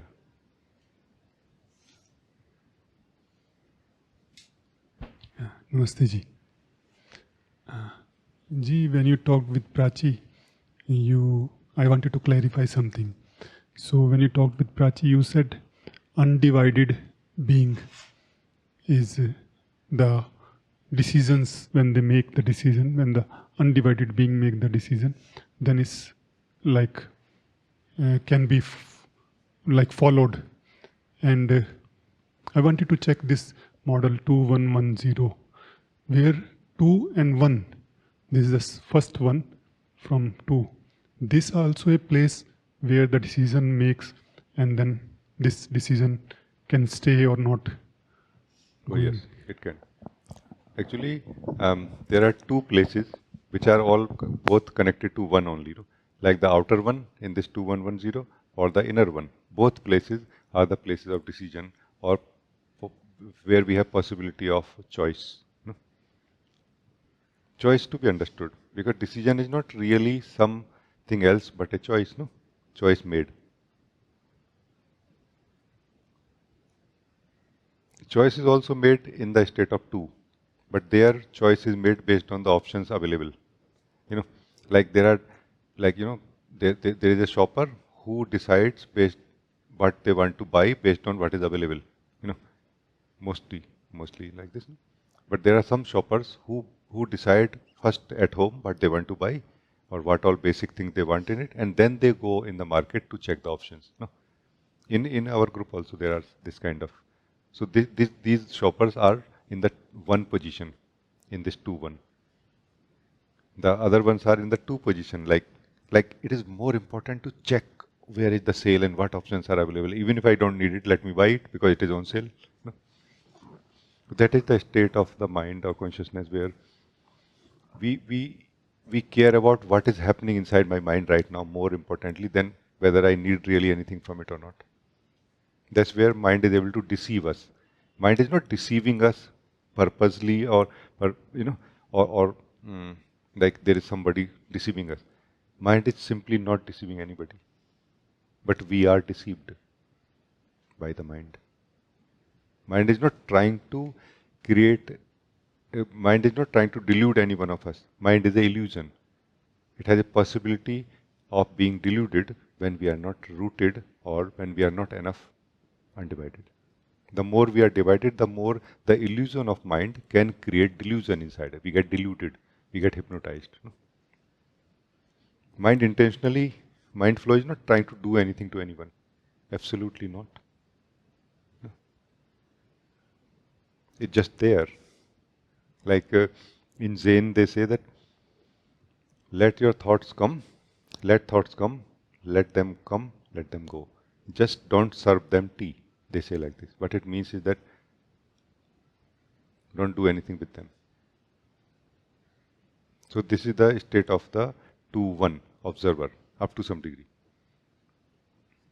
We will do something with it because this observer 2-1 is still made, like it is still this one is also the self only. In this 2-1, the one is also the self, but the element of the self or the realization of the self is less. However, here the experience that I am the observer is more. And the observer and the observed are not two things. That's why what is a thought and who observes it is very easily pulled into it. No? So the place of 2-1 is not very safe place yet. It is still in the proximity of the thought only or of the perceived only. So what we perceive, we can be pulled into it very easily when we are perceiving it. Unless we are a very, very stable perceiver. When the more stable perceiver we are in this 2-1, the more we are moving to the inner one, the presence state. The more detached perceiver basically means we are not detached from what we are perceiving. We are detached from the perceiving itself. No?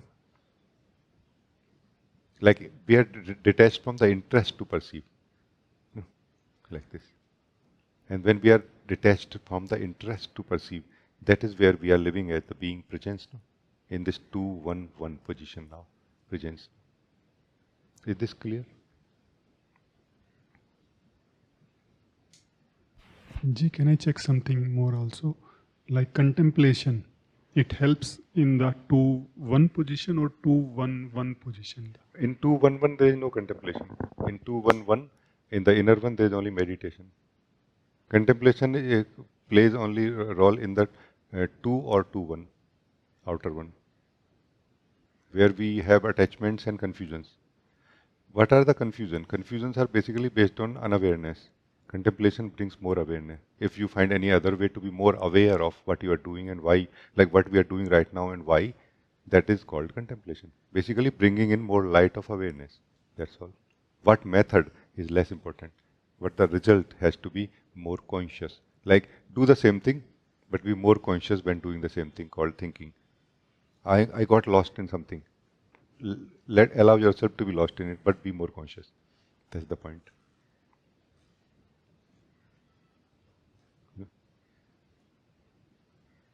But a constant, in a way, more continuous awareness, consciousness, not like a fleeting.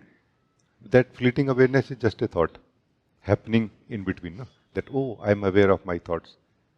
But I am aware of my thought. Does it remain in us? If not, then this itself is a thought only, or something that happened. That's why a stable observer is more important than how well we observe it. Like this, which I shared recently, in this just seeing in 3 steps. This just seeing in 3 steps is a way to kind of withdraw ourselves, from 2 to 1 to the inner one. So these 3 steps are like this. In first step, we come to 1 from 2. In the second step, from outer one to inner one. In the third step, we relax even more than that, into 0 if possible.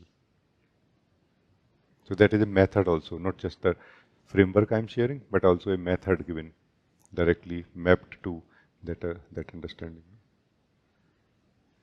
So practice that and you will for sure succeed. But practice of any method has to be done in this purity. The reason is that we are not dealing with thoughts, deceptions. We are dealing with the deluded state of ourselves. What we are perceiving is not deluded. We are deluded towards it.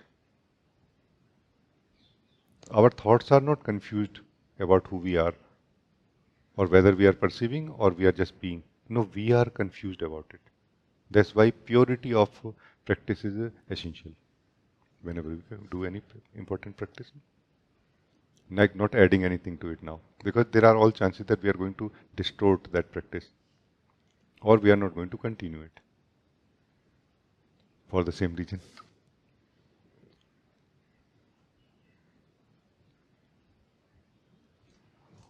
What is the place of clarity or stability here? Which is what I call like a central ground of the seeker, where it kind of stores everything that and concludes everything and analyzes everything and summarizes everything, like, and checks its progress report that okay, how I'm doing. Like that central processing or central interest is what I call stability and clarity. That is essential. Otherwise, we can have great experiences in one moment and then lost in the darkness of our own self-ignorance in another. No. To sustain, like we need to sustain something, like we need to have a constantness of things. What we call earnestness also. Yeah.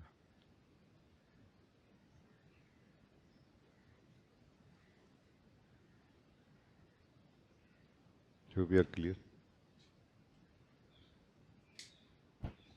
Thank you very much.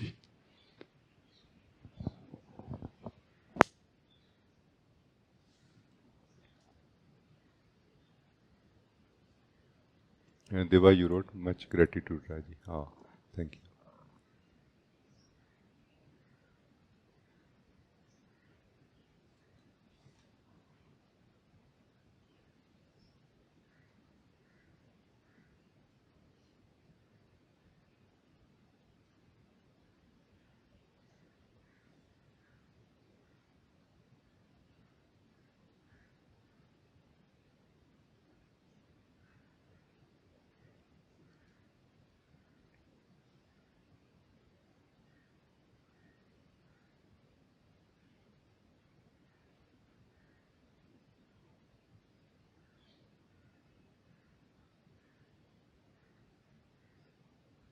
Mila, you want to talk? Namaste.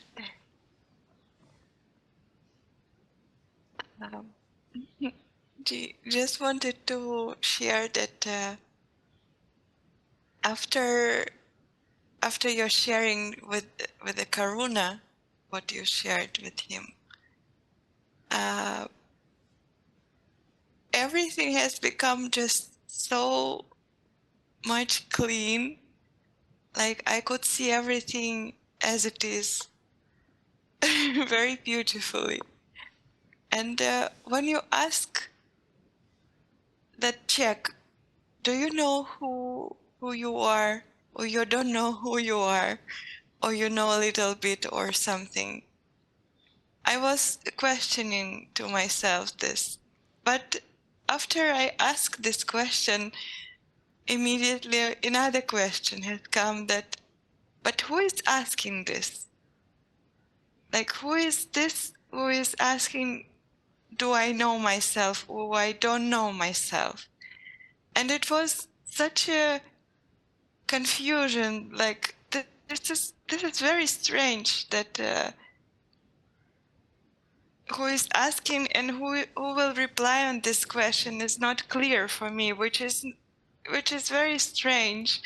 And then after your sharing, I understand that yes, like what was before, that I was leaving, but I was not satisfied with what was going on with this. But after you shared this, it was absolutely clear to me that yes, it is absolutely clear that I can live with this life I can? I can live Life. in this life as my true self. And there is no conflict. Like I'm talking to you and it's not conflict. And I'm asking this question, who I am, and it's not conflict. Yes, yes. Yes. Very, very good that you understood this. Because we get deceived by the conceptuality of things very much. That the question I don't know is like useless question. Whether I know myself or not. The question who I am is more important. Not really. In one sense, it is useful to get out of the two state in this framework. It is good to get out of it. Like for attending too many thoughts at the same time, continuously, to become more stable. Like what is stable observer is also a stable thinker, by the way. So that's why, Prajot, what you said, that this 2-1 is a better place to make decisions. Yes, it is. Because a better observer is a better thinker, or a stable observer is a stable thinker. Like, don't we know that people in organizations who are working at a higher position of a manager, they are a better observer. Like they are able to overview the situations or workflow of anything more easily, isn't it? So that means stable observer. No? The more stable observer, the better decision maker also. So yes.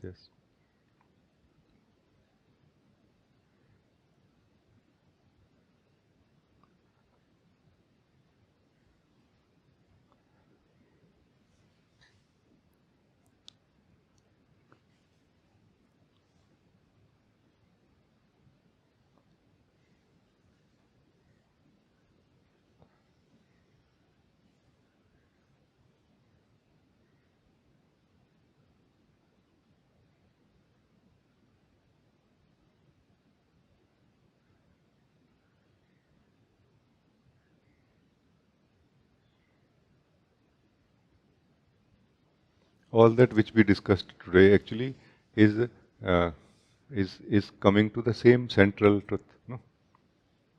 That we are just somehow trying our best to not live as ourselves, or we are trying our best not to be present. No?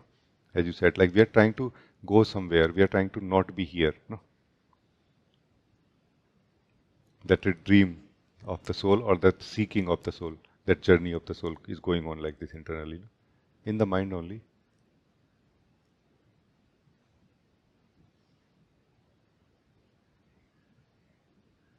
And where you are, Mila, I feel confident in saying that you are just here. You don't say that you are the self.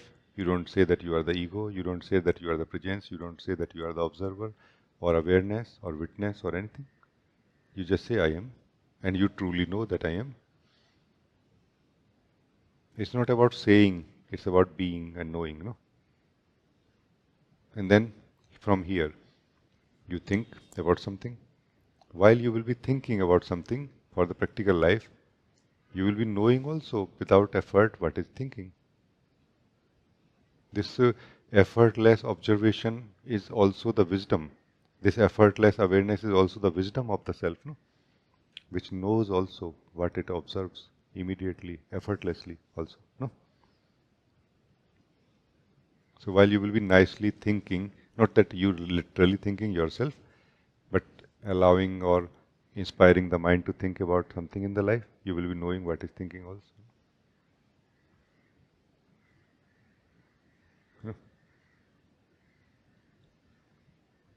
So effortlessly, all is being known.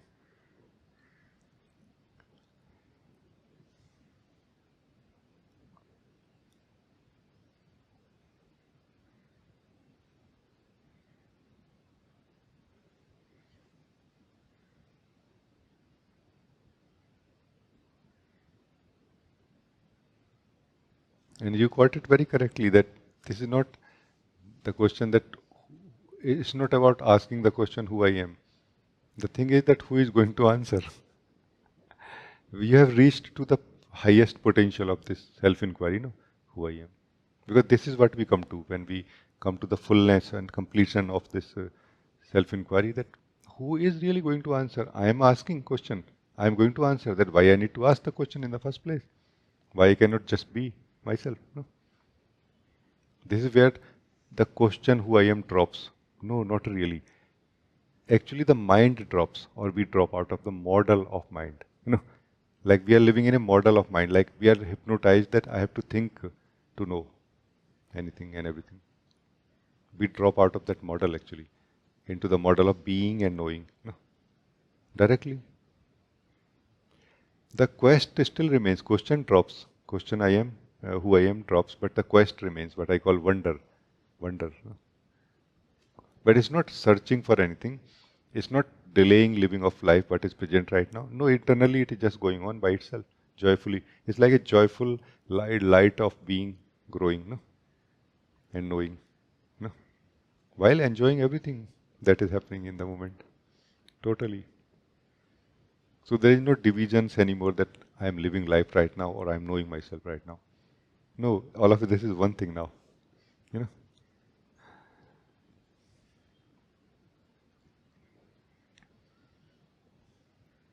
Slowly it will happen to everyone. I pray that it will happen like this. Thank you.